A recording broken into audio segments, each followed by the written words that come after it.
میں doctor Abdul Qayyum Memon, retired professor of medicine, people's university medical health sciences Nawab Shah. آج کل میں پروفیسر آف میڈیسن ہوں at Suleman Roshan medical college Tando آدم میں۔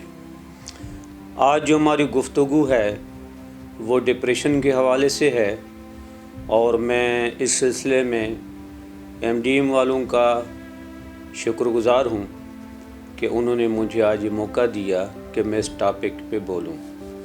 اس کی وجہ یہ ہے کہ ڈپریشن، جسے عام الفاظ میں مایوسی کہا جائے، ناامیدی کہا جائے، اور وہ ہمارے معاشرے میں 20 سے 30% لوگوں میں زندگی کے کسی نہ کسی حصے میں ان کو یقیناً اس ڈپریشن سے وابستہ ہوا ہوگا، لیکن بہت سارے لوگ اس ڈپریشن سے نکل آتے ہیں، اور کچھ تعداد ایسی ہے لوگوں کی جو ہمیشہ اس روگ میں مبتلا ہو گئے۔ آگے ان میں اس قسم کی پیچیدگیاں پیدا ہو جاتی ہیں کہ ان کے اندر سوسائڈل ٹینڈنسی، خودکشی کرنے کا بھی سلسلہ شروع ہو جاتا ہے۔ ڈپریشن کیا ہے؟ مایوسی یا کسی بھی چیز کی وجہ سے پریشانی ہونا، اس کے بعد جو مایوسی پیدا ہوتی ہے، اگر وہ 2 ہفتے سے زیادہ چلے تو ہم اس کو ڈپریشن کہتے ہیں۔ اس میں ہوتا کیا ہے، اس کی علامات کیا ہیں؟ بہت سارے معاشی اور معاشرتی مسائل ہیں جو ہر شخص کو زندگی میں ملتے ہیں، بچپن سے لے کے بڑھاپے تک۔ کبھی تعلیمی مسائل ہیں، کہیں اکنامک پرابلمس ہیں، کہیں شادیوں کے مسائل ہیں، ارد گرد کے معاملات ہیں، کہیں فوتگی ہے، کہیں دوستوں کا بچھڑ جانا ہے، کبھی ایکسیڈنٹ میں گاڑی کا تباہ ہو جانا ہے۔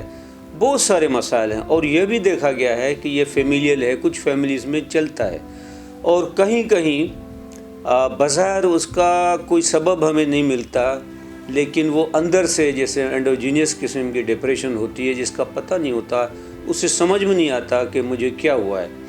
ہوتا یہ ہے کہ سب سے پہلے اس کی ایکٹیویٹیز کم ہوتی جاتی ہیں، اس کا چلنا سلو ہو جاتا ہے، بات کرنا سلو ہو جاتا ہے۔ وہ چیزیں جس میں ہمیشہ اس کو خوشی ملتی تھی، اس کا روٹین تھا، صبح آفس کے لیے اٹھنا، خوشی خوشی جانا، ناشتہ کرنا، لوگوں سے اچھی طریقے سے ملنا، وہ سب آہستہ آہستہ ڈسٹرب ہونے لگتا ہے۔ یا اس کی نیند کم ہو جاتی ہے یا نیند بڑھ جاتی ہے، لوگوں سے ملنے سے وہ کتراتا ہے، مایوسی فیل ہوتی ہے، خوشی محسوس نہیں ہوتی۔ وہ چیزیں جن پہ ہنسنا چاہیے، مسکرانا چاہیے، وہاں اس کی مسکراہٹ چلی جاتی ہے، اس کا ہنسنا چلا جاتا ہے، اور گھر والے، اس کی بیوی، بچے، دوست، یار، آفس میں کام کرنے والے یہ محسوس کرتے ہیں کہ اس میں کوئی تبدیلی آ رہی ہے۔ آخر اس کی وجہ کیا ہے؟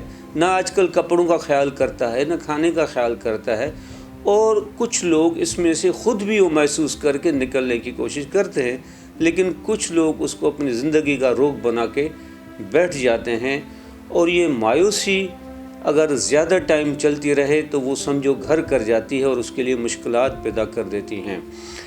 اور بہت سارے ایسے معاملات، مسائل ہمارے معاشرتی ہیں جو یقیناً ہمارے دماغ کو اثر انداز کرتے ہیں۔ بچپن کا کوئی بھی ناخوشگوار واقعہ ہمیشہ ہمارے دل اور دماغ میں رہتا ہے، اس کی اگر کوئی ریپیٹیشن ہو جائے تو ڈپریشن آدمی کا بڑھ جاتا ہے، اور ڈپریشن سے وہ بندہ خود بھی نکل سکتا ہے اگر وہ چاہے تو، اور کوشش کرے، اور لیکن اس میں اس کے گھر والے اس کی مدد کریں، اسے بتائیں کہ وہ مسکرانا کیوں بھول گیا ہے، اور ان چیزوں کو دیکھے۔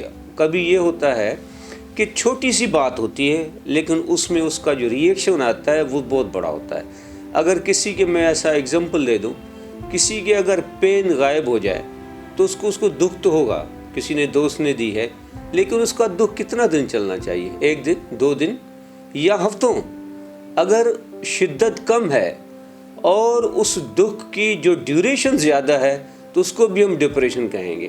کسی کی اگر کار چوری ہو جائے تو ہم سمجھتے ہیں کہ اس کے پیچھے اس کو 1 ہفتہ یا 2 ہفتے زیادہ سے زیادہ دکھ ہوگا، جس کو نکلنا چاہیے، لیکن وہ روگ لے کر ہمیشہ اسی میں پڑا رہے ہے، میری گاڑی چلی گئی، تو یہ بھی ایک ڈپریشن کا حصہ ہے۔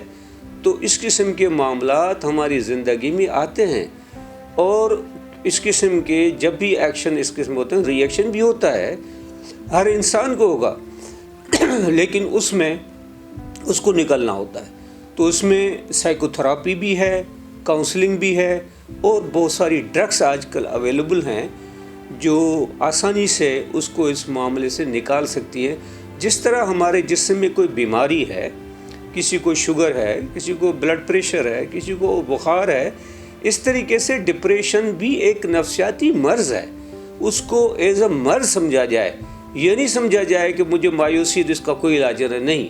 جس طریقے سے بہت ساری بیماریوں کا علاج ہے، اسی طریقے سے ڈپریشن بھی ایک نفسیاتی بیماری سمجھا جائے اور اس کا بھی مکمل علاج ہے، اور ڈاکٹر سے ضرور اس کو رجوع کرنا چاہیے. لیکن جو چیز قابل علاج ہے اور آگے جا کے اس کے مشکلات پیدا ہو جائیں گی، اس چیز کو ابھی سے سمجھا جائے اور اس کا علاج کرانا چاہیے، تاکہ وہ واپس اپنے معاشرے پہ واپس آ جائے، اپنے پاؤں پہ کھڑا ہو جائے اور ایک بہتر زندگی گزار سکے. مہربانی، یہی میرا پیغام ہے سب کے لیے کہ یہ قابل علاج ہے اور اس کا علاج کروانا چاہیے. بہت بہت شکریہ.